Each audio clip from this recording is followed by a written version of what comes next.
ஒன்பது கோளும் ஒன்றாய் காண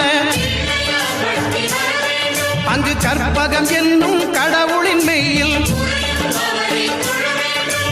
ஒன்பது கோளும் ஒன்றாய் காண அங்கு கற்பகம் என்னும் கடவுளின் மெய்யில் சூரியன் முதலாய் ஒன்பது கிரகமும் பலவித குணங்களை கொண்டிருக்கும் எங்கள் கற்பக தருவில் அவை வரும்போது ஒன்றாய் சேர்ந்து பலனளிக்கும்.